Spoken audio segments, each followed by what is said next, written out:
Okay, so welcome everyone to the Business 911 Roundtable. This one today, let me make sure I get the title right. We are going to be talking about the 11 expensive legal mistakes entrepreneurs make and how to save yourself a boatload on legal fees by not making them or by fixing them fast. So this is going to be presented by Michele Kelsaw with MK Legal Planning. My name, by the way, is Scott Jones. I'm with the Marshfield Grow Committee, and her shoe was out of country right now, so he asked that I go ahead and facilitate. So if you have any questions, you can shoot them my way relative to getting the meeting going, or if you have any technical issues. Otherwise, I'm going to go ahead and introduce Michele, and we'll get things moving along. So Michele is an attorney for let's start over. Attorney Michele Kelsaw's practice focuses on proactive approach to law. Michele uses the law to assist clients in developing legal strategies to ensure that their families and businesses are well taken care of during their lifetime and beyond. Michele graduated with her bachelor and master's degree in business administration from Stetson University in DeLand, Florida.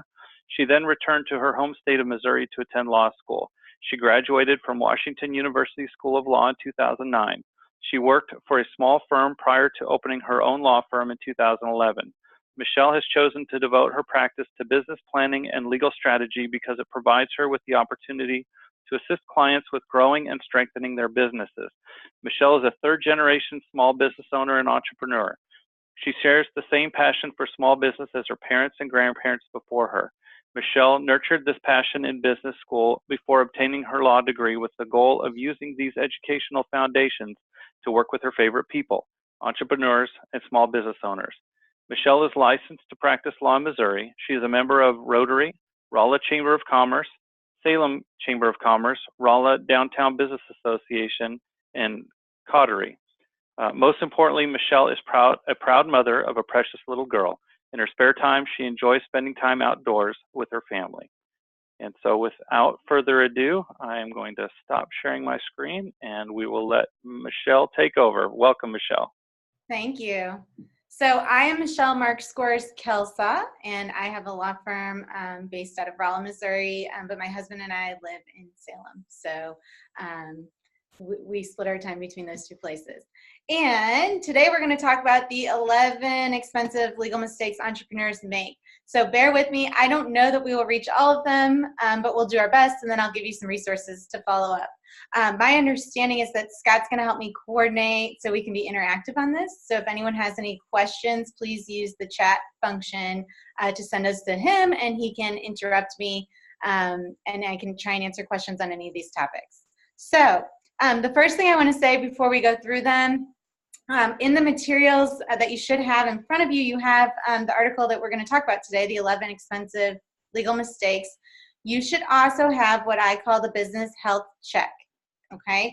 And so the first thing I want to say is as you read through those two things, I do not want anyone to get panicked or feel a sense of despair or anything like that. Nobody is perfect on these things. Okay, and so I like to just remind my clients of that before I get started, or any group that I'm talking to, that this information is supposed to empower you and allow you to develop a legal strategy. So we do our best, we talk about the best efforts, the best practices, and we move forward from there, and we don't panic and run out and think that somebody's going to sue us and take everything we own, or get any kind of despairing thoughts like that. So thoughts of despair like that. So let's go ahead and get started. The first expensive mistake, number one, not choosing the right legal entity. So there's a couple different things that people do wrong here. The first one is not having an entity at all. And what do I mean by entity? I mean something that the law will consider as separate from yourself, something to give you protection. So the most common ones are LLCs, or limited liability companies, but most commonly we refer to those as LLCs. And the other one that people are most commonly familiar with and most commonly used are corporations, okay? The number one reason to have one of those structures is to protect your personal assets. So we call that a liability shield. What we're doing is we're drawing a line between Michelle's car, Michelle's bank account, Michelle's retirement account, whatever it might be, my house, and my business assets, so that if anyone were to come sue me, I have that protection. So if somebody comes to sue my business, the idea is that if I've done everything correctly in forming and maintaining those structures, that there will be a shield there, okay? There are limited circumstances when that shield can be what we call pierced, but the foundation is to get a legal entity properly registered and properly up and running and maintain it. Okay, so where people screw up on that the most, number one, the thing I see, oh my goodness, at least a couple times a month. A lot of people do not understand what they need to do to form a legal entity. So the first mistake I see people do is jump on the Secretary of State's website and file what we call a fictitious name registration. So that's the fancy name that the Secretary of State gives, but that would also be commonly referred to as a DBA, or a doing business as, okay? So a lot of times people jump on the Secretary of State's website, fill out the form. It's a simple one-page form saying, I'm gonna be doing business as, and they list their company name. They put themselves as the owner. That gives you no liability protection, nothing. There's really no legal reason to do that. It's the same as if you're putting yourself out there as Michele doing business. They can still get to everything I own. And people really don't understand that. So that's number one mistake I see people make. Number two, if you form a limited liability company, an LLC, you will file what they call the Articles of Organization with the Secretary of State, and it will not clue you in that there's more you need to do. So the law actually says, the law in Missouri says that we need to have what we call an operating agreement, okay? The bigger reason you want to have an operating agreement is to try and prevent disputes, if there could be any down the road, and to give you that liability shield. So a lot of people jump online and file the articles, which again is a one-page document. They don't take time to consider what the form says and the implications of the things they're answering in the form, and they don't do anything else because the state doesn't tell you that you need to do anything else. So if you have a limited liability company, you want what we call an operating agreement. And you really should try and work with an attorney to draft a proper operating agreement. And I will tell you, I get people in my office all the time who have other attorneys pull a form for an operating agreement. Don't talk to them about it. Don't explain it to them. And it really is not serving them any purposes. If you are a corporation and you jump online and file those articles of incorporation with the Secretary of State, you do have to do more. So you need to have what we call bylaws. All right. So same idea there. We need to have governing procedures. We need to revisit those. So let's talk about it. The first step is you need to have an operating agreement if you're an LLC, or you need to have bylaws if you're a corporation.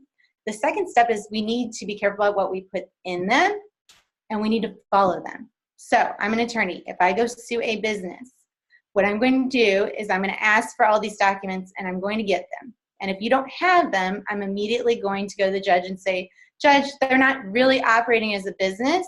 Let me, what they call, pierce that corporate veil. Let me get to any and everything that they own.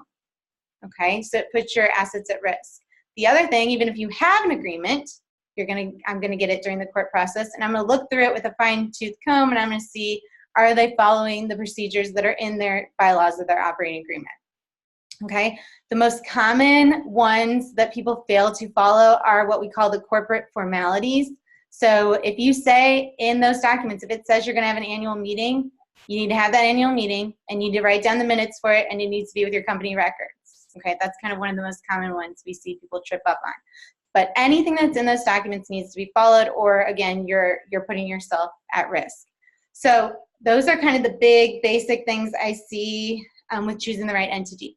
The other thing I'll mention before we move on to the next bullet point, if nobody has any questions, is that if you are working with an accountant or a CPA, and I recommend that all of my clients have a very good CPA that they also work with, you will hear that person use terms differently than me as the attorney will use them, okay?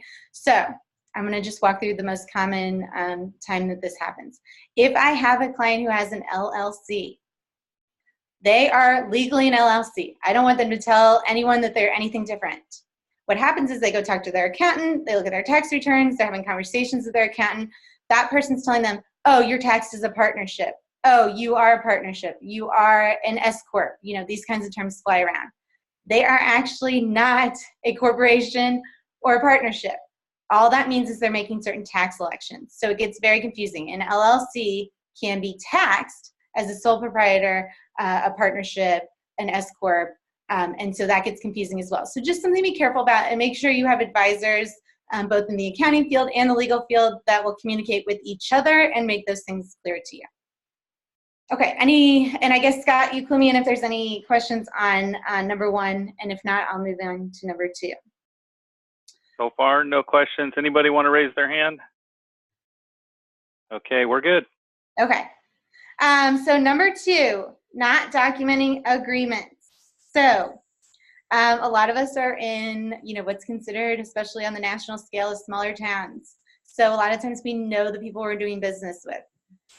Sometimes we're related to them. Sometimes they're our best friends. You know, we might be inclined to want to try and do things on that handshake basis.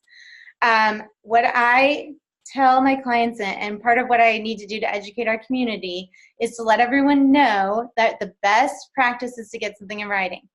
Okay? The very best practice is to get a business attorney to give you something in writing so that they can issue spot for you the things that need to be in those documents. If you cannot hire an attorney, though, the minimum is get something in writing and have you both sign and date it, okay? And I think the best way to illustrate this point is just to walk you through a couple of real-world situations that I have had to help people with. So these are instances where people came to me after the fact and did not have written agreements or did not have an attorney, a business law attorney, do their written agreements. So I had the unfortunate circumstance of working with a gentleman who had a business with his best friend. Everything was going fine. They hired an attorney to help them, but just did a basic, that attorney didn't really know what they were doing, gave them a basic bare bones operating agreement. It did not mention anything about what happens if one of them gets sick and is no longer able to serve in their role as an owner of the business. And in an LLC, we call owners members. So what happens? Unfortunately, best friend has a stroke and cannot continue in the business. So the remaining member we'll just call Joe. Joe is stuck doing all the work by himself. And what happens is the incapacitated member, and we'll call him Jack, Jack's wife starts bugging Joe for her money. So Joe does not get along with Jack's wife. Jack cannot participate in the business anymore. They have nothing in writing about how that member could be bought out, what money's owed, what kind of contributions need to be made, and they're just in a mess. So Joe's stuck working 70-hour weeks, and he's going to have to figure out what to pay his best friend's wife and how to get that in agreement and get that signed off on and get her to withdraw. So that is not a scenario we want to end up in, and not something that you would ever expect. Best friends got along great, but the unexpected happened, and we end up with a disaster. A lot of times the only way out in those scenarios is lawsuits, and that's thousands and thousands of dollars in legal expenses. That's Joe running the business by himself the whole time, with part of that benefit going to the best friend's wife, even though they're not contributing any work. And if anyone's ever been involved in court, it takes forever. So that's my story there. I have another one similar to that, where best friends went into business together, everything's going well, and then one of the friends, they put nothing in writing, and one of the friends is now doing things the other one doesn't agree with. That relationship has fallen apart. There's nothing in writing about how to dissolve that relationship, and they're going to end up spending a whole lot of money dealing with this, and a whole lot of time. And the worst part is they're going to ruin their relationship. So even friends and family, I encourage people to get things in writing, because I have seen time and time again these scenarios play out. Okay. Expensive mistake number 3. Hiring, firing, and otherwise handling team members incorrectly. So everyone should have an employee manual, and you should follow it. So remember, anything you put in writing, we need to follow. I advise everyone to have a manual and have a procedure.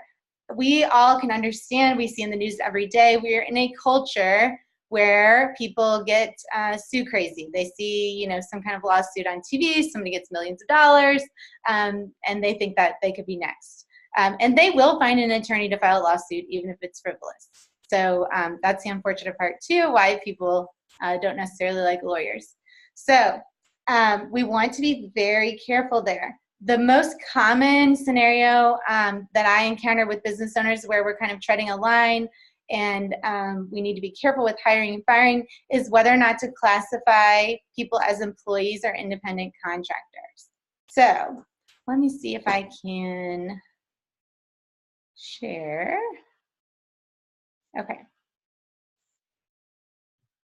So if everyone can see my screen, I'll back up just for just a moment. In case anyone wants to check, it's not a bad idea to go onto the Secretary of State's website, www.sos.mo.gov.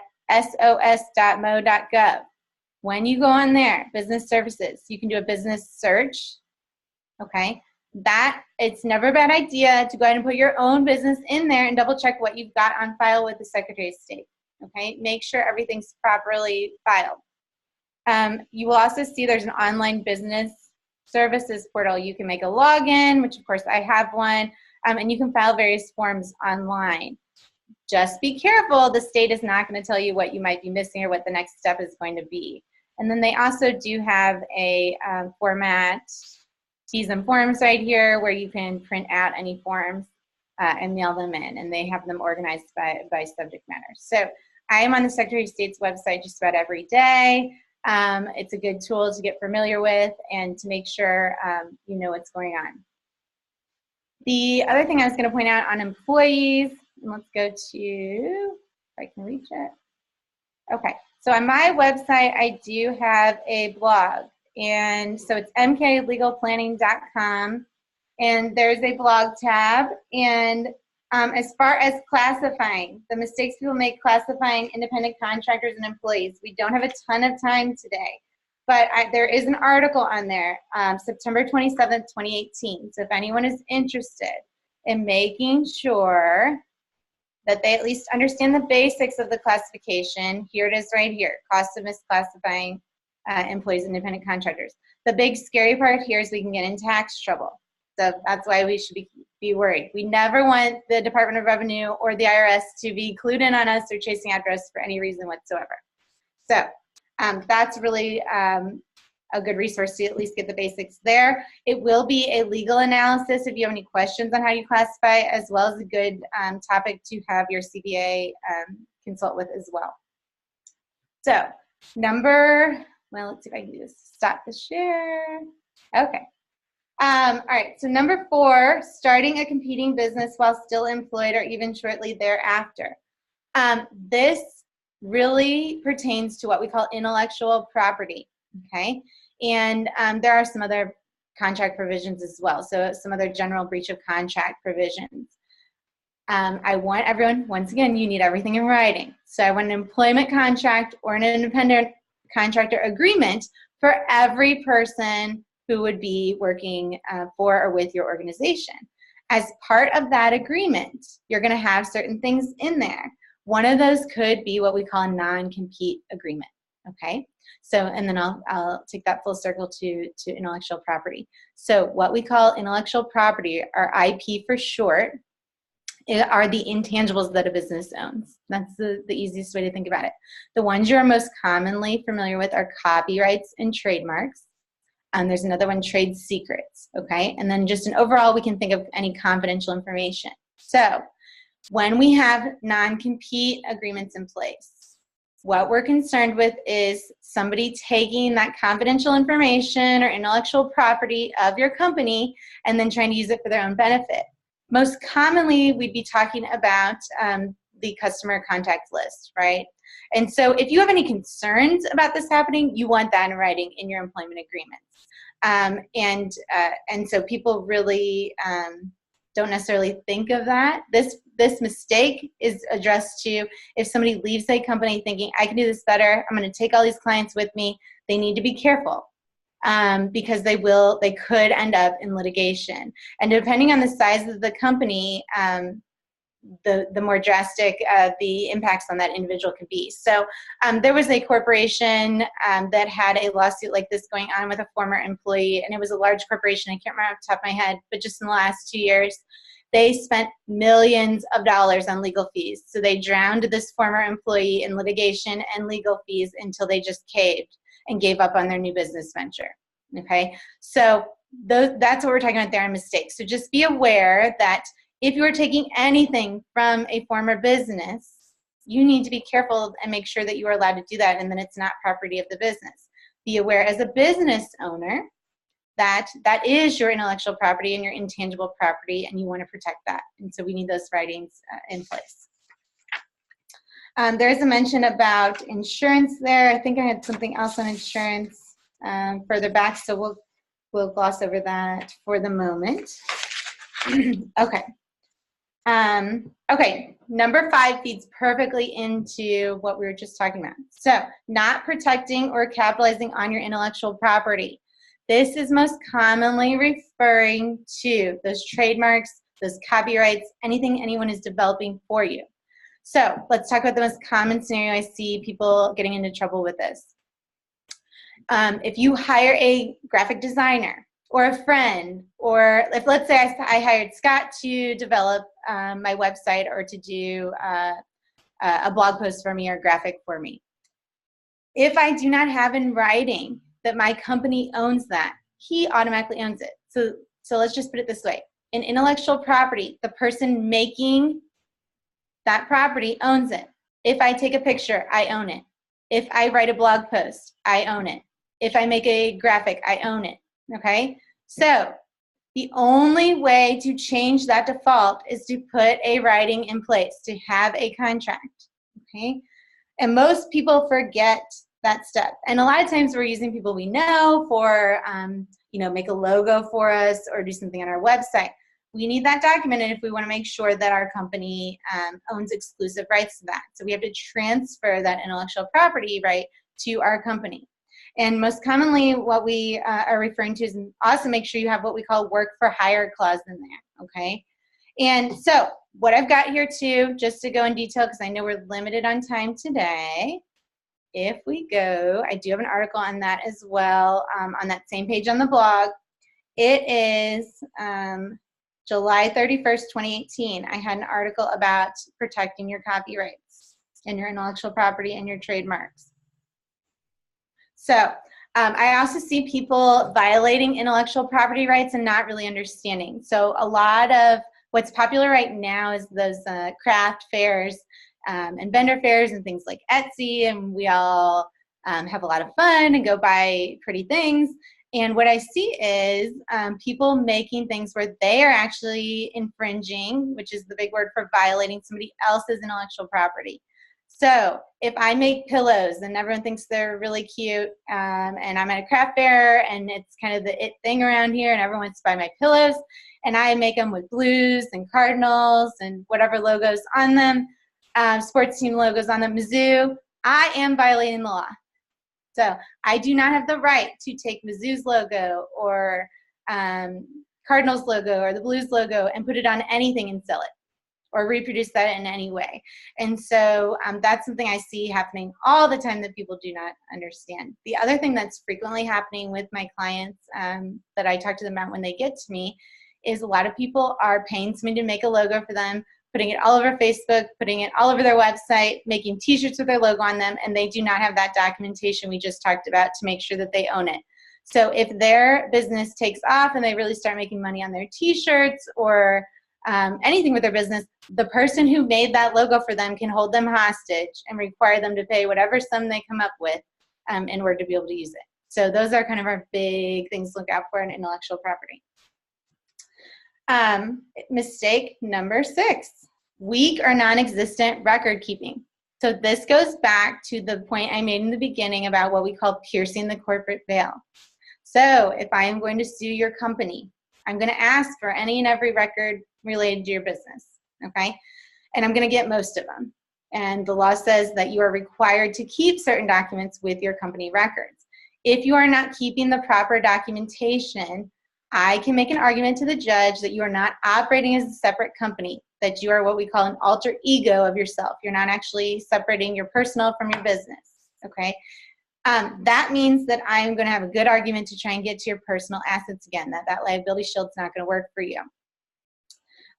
The other thing that people do frequently while we're on this topic is they commingle personal and business property. So if you have a business bank account, do not pay your mortgage out of it. Do not pay your rent. Do not pay your personal water bill. Do not commingle in any way. I also see people writing, well, I see that happening all the time, and I don't think that's being adequately explained to people. So if you have a business and you want that liability shield, you need separate bank accounts, separate credit cards, separate records, have everything completely separate, okay? Number 7, expensive mistake number 7. This feeds perfectly into number 6, having an advisory team lined up for support. I advise my clients to have what we call LIFT, legal, insurance, financial, and tax. And of course, your financial and tax could be in the same place, but it might not be. So, of course, I recommend that everyone has a legal advisor and somebody that really knows what they're doing and that gives them a strategy to move forward, because you're not going to be able to tackle every potential legal landmine at the beginning, okay? So we've talked some of the reasons about legal. So the next part of that is insurance. I recommend everyone have an insurance person that they trust. So we put the legal foundations in place to make sure that we do everything we can to protect you in the event of a lawsuit. We cannot prevent people from filing lawsuits. So we've heard them all the time, or I'm sure all of us have experiences or stories with people filing a lawsuit and what we would call a frivolous claim, something that really has no basis. We cannot prevent anyone from filing those, so the best we can do is have those legal foundations in place so that we can try and get those dismissed and thrown out of court as soon as possible, or resolved as soon as possible. And then your backup is insurance. We want to make sure we've got insurance in place to take care of those things. So even if there's no wrongdoing there, we need insurance to make sure that our legal fees can be covered. So I worked with a company that decided not to have workers' comp insurance because legally they were not required to. You only have to have it if you have over a certain amount of employees. So legally they did not have to. They had a workers' comp claim. They have to pay me my legal fees out of pocket, even though they thought the claim was invalid. What would have happened if they had workers' comp insurance, and if they had a good plan, was they could have had their legal fees taken care of through that policy and would have saved themselves a whole bunch of money and hassle and time. So we will always want to make sure we've got insurance in place as that backup. The next one is financial. And when I say financial, I'm really referring to the bookkeeping, the record keeping related to your finances. Making sure we have all those accounts separate, making sure we have bookkeeping systems in place. And if you are just more of a startup or very simple with your business, that can be in spreadsheets and different receipts organized in paper folders or however you need it. Obviously, as people get more advanced and grow in business, those will use different kinds of software, QuickBooks, or some of the other types of software, and maybe become more complex systems. But we need a system to make sure everything is taken care of. You also need a good tax advisor who knows how to deal with businesses and who understands enough to trigger when that's a legal question or a tax question. So remember we talked about commingling. A lot of times people will come to me after the fact and their accountant has told them to do something like put the, they say, oh, go ahead and put the company vehicle on your personal insurance policy and that'll save you some money. Okay, that tax person maybe is saving you some money. You can write it off as an expense, or maybe it's bundling and saving you some money, or maybe the insurance person says that. That's probably a better example of an insurance person saying that. I, as the lawyer, am telling you, you have just commingled. You've just opened the door for me to sue you and get to your personal assets because you've now commingled the personal and the business. So you just need to be aware that the team of advisors you choose should communicate with one another and should know enough to tell you when something falls in one of the other's wheelhouse. And tax is a big thing. I really recommend everyone works with a CPA or a tax attorney. And even further than that, somebody who actually deals with businesses. All of the clients I work with, I actually give worksheets of questions to ask when you're hiring your insurance, your financial, and your tax person to make sure that person actually knows what they're talking about and that they can help you. The same thing goes with lawyers. So all of these professionals work for you as a business owner or the person running the business. They work for you. So you get to hire us, meaning you get to ask us questions and make sure you feel comfortable with us, and that we are knowledgeable and we can actually help you. And so that also means you can fire us and look for somebody else if you do not feel that we're giving the right information or something just seems off. So I encourage people to shop. Just not shop around, but do not price shop either necessarily, but make sure that the person that you are dealing with is educated about the topic area and that you can trust their advice. And so that does involve some conversations and spending some time with each of these people. I also think it's great to work with professionals who are able to communicate and willing to communicate with each other. If somebody's not willing to communicate with one of these other advisors, that's a red flag to me that they're really more of a salesperson. They're trying to get your insurance policy and then move on to the next one. They're not really going to help you or service you. Okay, expensive mistake number 8, jumping into a lease or agreement to buy land too quickly.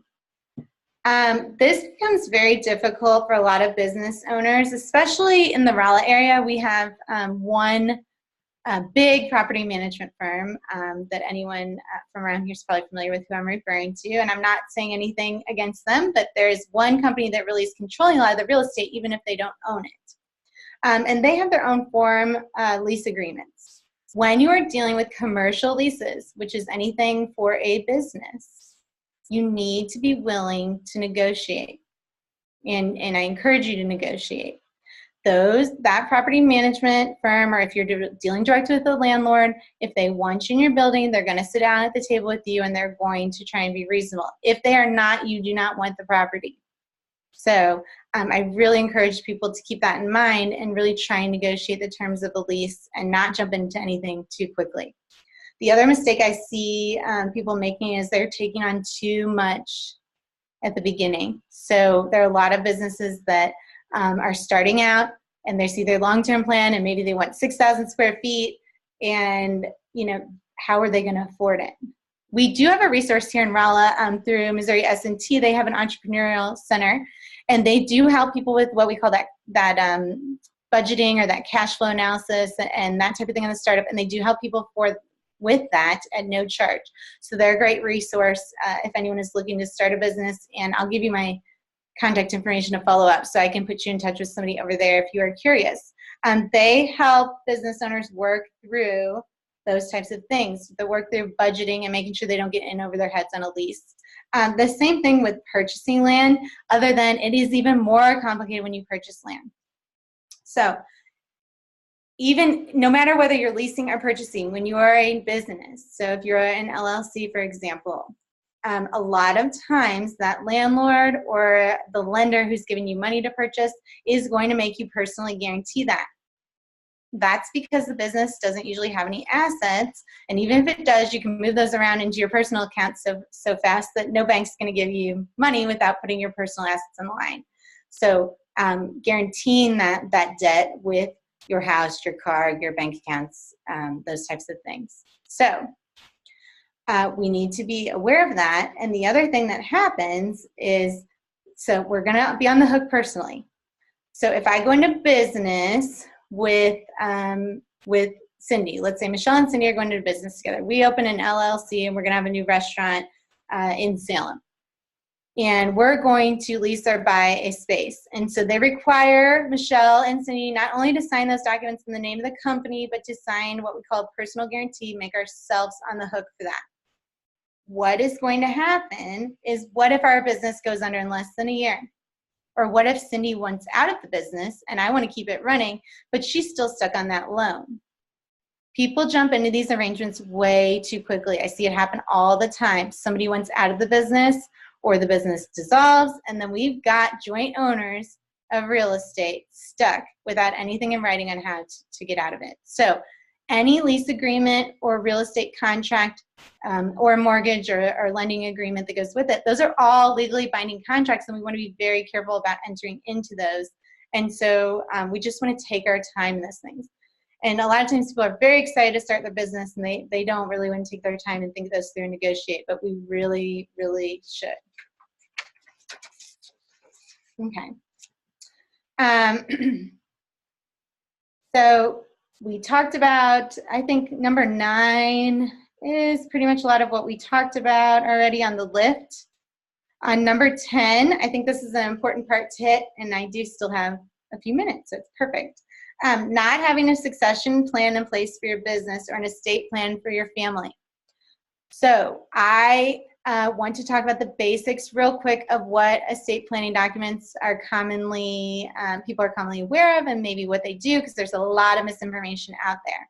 So whether you own a business or not, this is good information for everyone to understand. Something is going to happen to each and every one of us at some point in time, so it's good to put a plan in place. The first one we'll talk about is a will.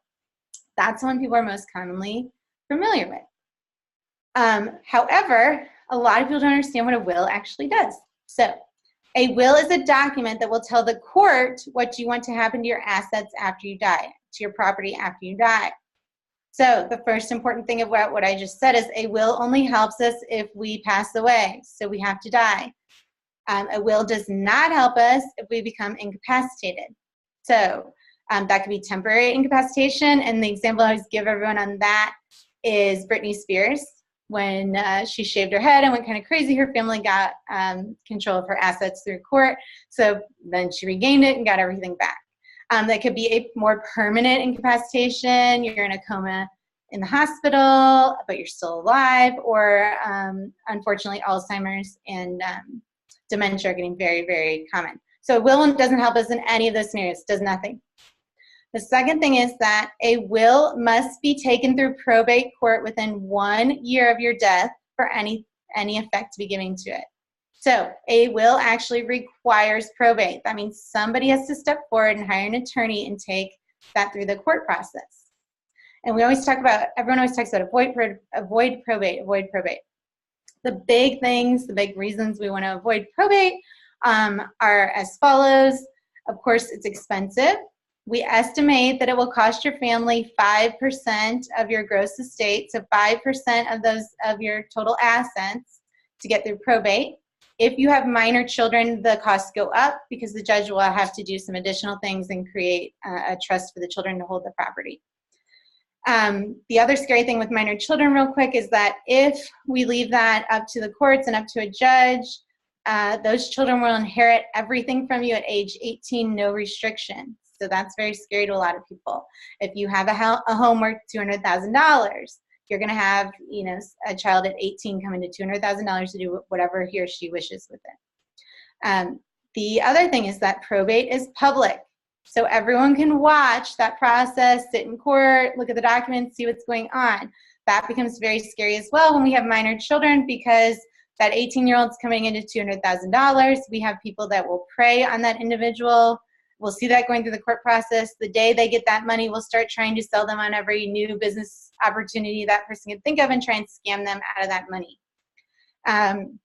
The other thing is that court takes a long time. If anyone's ever been involved with court, it's not the most efficient process. We estimate 12 to 18 months to get most probate estates through. And the other thing, and that could be a really important thing when we've got somebody who needs our help with healthcare. So if we do not have the right documentation in place and we've got a loved one who needs healthcare decisions made, or that we need to get to the money that's in their bank account that we don't have access to pay for them to have the right kind of care, that becomes a really scary and really sad situation, because we're going to have to wait on the judge to give us permission to get to that money to take care of our loved ones or to be able to make those decisions. The other thing that happens with court is that we lose control. So once we take anything to court, we lose control. A judge ultimately decides. Now, if we've given those basic instructions in a will, then we have left some instructions, but the judge always gets to decide.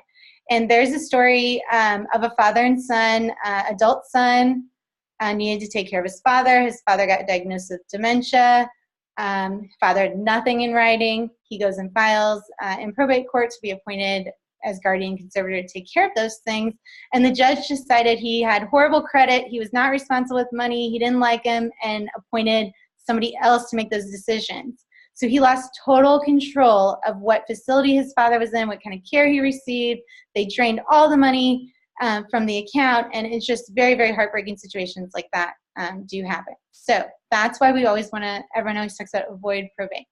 With business owners, it gets even more complicated. Your family does not automatically own your business after you pass away. You have to have the right kind of documentation, and you have to have all owners in agreement and have it documented in writing for those things to occur. And we'll just call those non-probate transfers. The alternative that solves all those things is what we call a trust. And a trust is just an agreement between the person making the trust, who we call the trustor, the person managing all the property in the trust, called the trustee, and the beneficiary. So those would be the people benefiting from the use of that property. So when people are alive and well and they make trusts, they're all three of those in the beginning. And what it does is they manage their property the same way while they're alive. But after they are gone, they already have that seamless plan in place in their trust agreement on who's in charge after they become incapacitated or after they die. And nobody has to go to court. That's the most beautiful thing about it. Nobody has to go to court. It can all be done immediately, and we avoid all of those issues. So business owners is especially important. I have been working with a client for over 3 years now in court fighting about a family business because nobody put anything in writing about who owns what after the original family members died. And so what happens is you end up with 4 different people fighting, 4 different attorneys, 3 years in court, and we're still not done. And how much, you can imagine how much they've paid to the attorneys that could have been left for the family. So when we talk about business succession, that's what we're talking about. We're talking about your personal underlying plan and then incorporating your business into that. It would also take care of that situation that I mentioned earlier where Jack had a stroke and Joe was left running the business and Jack's wife wanted the money. We provide for those instances of incapacity so that we can have a plan in place and we take care of all of that. And that's a piece that a lot of business owners neglect. And then number 11 hits on some more details of not having the right type or amount of insurance. I have dealt with a client recently as well that ended up in litigation because the insurance company they've used for 20 years told them they had coverage on a property, on a commercial property, and they didn't.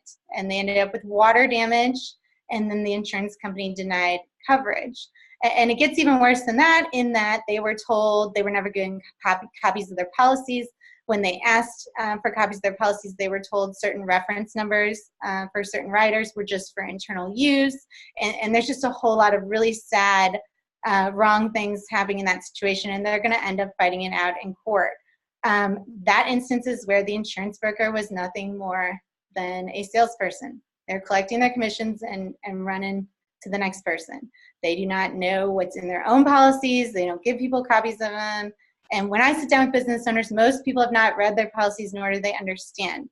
So if you are not going to sit and read your 50-page policy and try not to fall asleep, you need to find that trusted insurance advisor that's going to do that with you and your legal team as well that will also review and communicate with that insurance person. So we do see that, sadly, every day as well. You will see some other points real quick on that business health check that have to do with websites and email list. So we'll just mention that real quick, and then I think it's question and answer time. There are laws, just be aware, there are federal laws in place that deal with what needs to be on your website and what needs to be, how you need to handle your email list. So we are all familiar with the big major companies. I'm sure we all get spammed daily with a ton of emails from them. If you notice that unsubscribe button at the bottom, that, for instance, is something required by federal law. The big overarching thing to be aware of is just you need to be sure you have permission if you're emailing anyone. That's the big overarching concern there. And then on websites, most people are going to be required either by law or by the terms of their website host or various other requirements to have what we call a privacy policy on their website and a terms and conditions on their website. And if you look at some of the major websites that you visit all the time, you're familiar with, you can kind of see what I mean there. Those are contracts that are going to govern how people visiting your site are using the site and any information on it. They are really a protection to the business owner. So I really, really, really encourage everyone to have a privacy policy and terms and conditions on their website. It forms a contract between your company and the user, and it really provides a lot of protections to the company. So I think that's about good to at least allow some time for questions if there are any.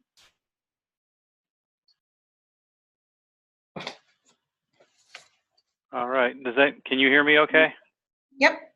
All right. So let me see if I can unmute everyone. I think some people have to unmute themselves. Does anybody have any questions? I don't have any in the chat.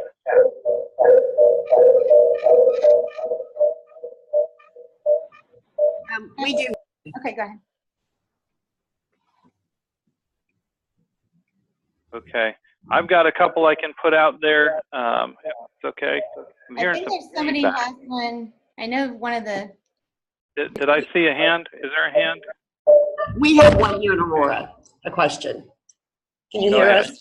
Okay. Yep. My husband has a business on the side as far as maintenance that he just kind of operates out of the home. And wondering about building a shop to store some of the things like he mows yards, does asphalt ceiling, all of this stuff. So would that be something that we would build it out of our personal funds because it's on our personal property because we own 5 acres, and then he pays rent to us personally, or what do you recommend? So I have to give my disclaimer, and I should have actually given it in the beginning. I cannot give specific legal advice to anyone's situations unless we were having a conversation where you've agreed to be bound by attorney-client privilege and that we've agreed I'm going to be doing that. So I cannot specifically answer your situation, but I can give a general answer, okay? So this is not specific legal advice to anyone, but let's talk about that commingling because that's kind of a common thing. If somebody is using their home for business purposes in any way, it happens all the time. That's one of those areas you need to be really cautious about consulting with a tax professional who knows what they're doing, a CPA, because they're going to tell you one thing on what can you write off on taxes. And you also need to be consulting with an attorney who knows what they're talking about, because we are going to walk you through and make sure we have those clear lines drawn between what's business and what's personal. So it could involve, it's going to make sure the first thing is going to be that we have all your business structures in place, that operating agreement, that the bylaws if you're a corporation, we've got all those things in place and you're maintaining them. The second thing is going to be any kind of agreements between the company and you personally. So it could involve a lease agreement. It needs to be written. We need to have the money going back and forth in the right way. We need to have insurance policies adjusted. I mean, that's one of those ones where if you're going to, for instance, build a shop, it's really tricky. We're going to have to, a lot of times we actually parcel out that land separate so that we can have different insurance policies and we can have the lease agreement actually pertain to that specific piece of property. And it is fairly complex. So it is something that can be done and it's done frequently, but it's not often done correctly. So it's definitely something you're going to want to talk to my office or somebody else on the legal side, and make sure that you've also got a tax person who understands enough to trigger what's legal. If you go to the majority of accountants, they're probably going to say, sure, here's the portion you can write off, and they're not going to trigger the legal side of that for you. So that's a perfect example of when we run into some of those situations. Did that at least give you some guidance? Yes. Okay. Can you also talk, so is this presentation recorded that we can watch? Okay. Yes. And then you mentioned the S&T information. Yeah. I can send that in the follow-up. If you Google them, so Missouri S&T here in Rolla, if you Google, I'm trying to think of, I've done talks with them and I do help them sometimes with their programs. They have, I'm trying to think of the actual word, Technology Development Center, I believe is maybe the formal term of that office. But if you Google, it's an entrepreneurial and technology development center, something of that. And Karen Leatherman is one of their contacts there. So if you Google her name at S&T, I'm sure you could find her. I will also give that information to the chambers, and they can email that out to everyone. Oh, it's called I think it came to me. I think it's called the Small Business and Technology Development Center. I believe that's correct. So you should be able to find them online, but I'll also include that if you want me to send that out. They help people develop their business plans. So they also help with various funding options that may be available through government agencies. So it's a good resource there. They do not handle the legal. So sometimes they will have me talk just on basics like I am today without providing any direct legal advice to anyone in particular. And then, you know, they will refer people to myself or other legal advisors around if there are any specific topics, but they're perfect on getting that business plan together, figuring out financing, figuring out if it's financially going to work. Hey, Michelle. Mm-hmm. Michelle, hi, this is Karen Leatherman with the Small Are you there? Development Center. Karen, tell them.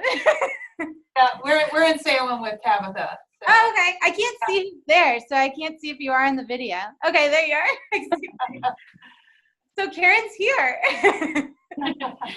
So yes, anybody can reach out to either me or my colleague Traven Shelton, and if you search for Small Business and Technology Development Center Rolla, you should find us. Or you can contact Michelle and she'll put you in touch with us as well. Sure.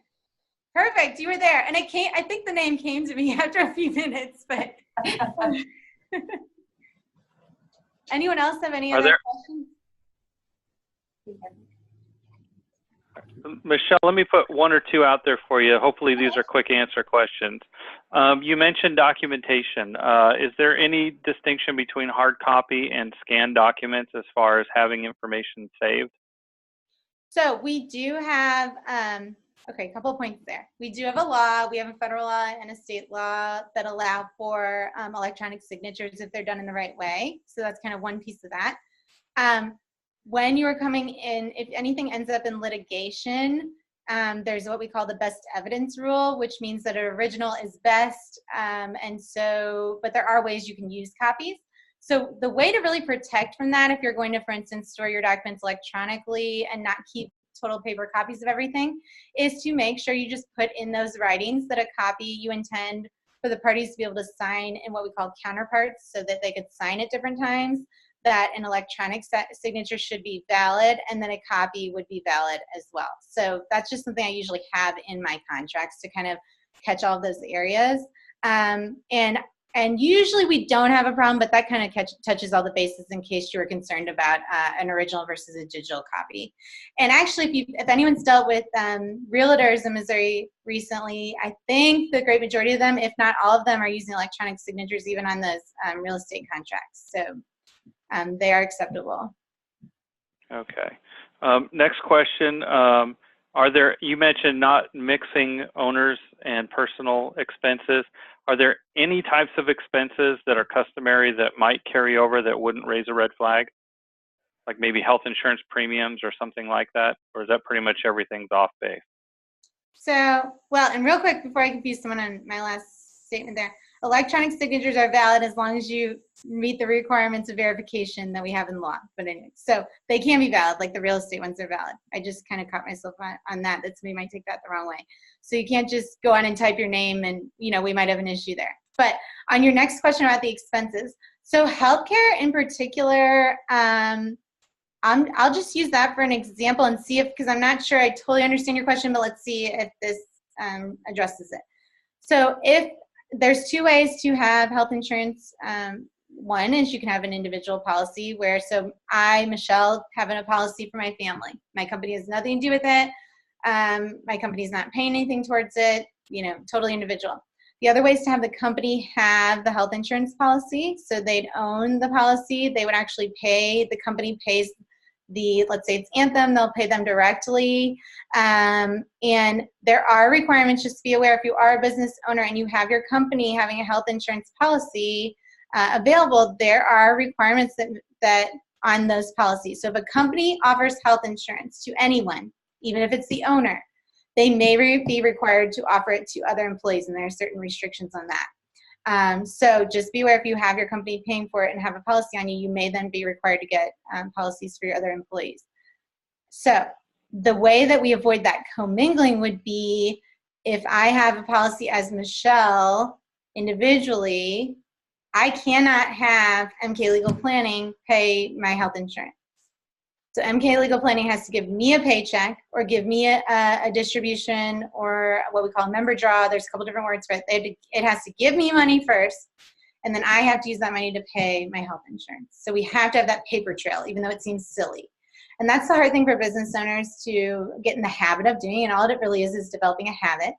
You know, we're also ingrained in our businesses that we feel like it's our baby and we feel like it's one and the same. We have to go through and make that extra paper trail. So if the company has the policy, then it would be an MK Legal Planning has health insurance for its employees. Michele is one of the employees, and then MK Legal Planning is paying my health insurance. The tax of that will be different, right? That could be another situation where you just give a number to your accountant on, here's what the company spent on health insurance, or here's what I spent individually. They're going to figure out how to write that off for you. They're not necessarily going to trigger for you if you're commingling one or the other. But that's that paper trail we want. So anything that's individual, you know, an individual name or an individual bill, like health insurance, a car payment, a house payment, my cable bill at home, that kind of thing, you have to show that paper trail where the company needs to pay you in some form. So it goes from company account into your personal account, and then you're writing a personal check to whatever bill you're paying, or doing, you know, a payment from your personal account to whatever bill it would be. I know a lot of people do the online or direct payments. Did that kind of answer what you were talking about? It absolutely did. Thank you. All right. Well, I think we're ready to wrap. So I'm going to put up your contact information. Let's just make sure that I actually got that correct. Does that look good? Yes. And Michele? then, yeah. And then I have, oh, nope. The phone number is 573. So the area 573. 573-578-2848. And everything else looks good. And then there is, if anyone, I do have a weekly email newsletter that goes out to business owners that has some of those articles that we mentioned, and just kind of keep everyone on topic. And that's free. So if anyone wants to be added to that, I don't know. I have to look at my, here we go. Let's see. Here we go. Then I have a address for that too. And it is mklegalplanning.com/subscribe-now-2, and I will send that to everyone on email too, on so the chambers can send that out in case anyone wants to be added to the email. Perfect. All right. Well, thank you, Michele. We appreciate your valuable information, and if there's no other questions, I want to thank everyone for attending, and looks like we wrapped up just on time. So thank you very much. Thanks everyone for having me.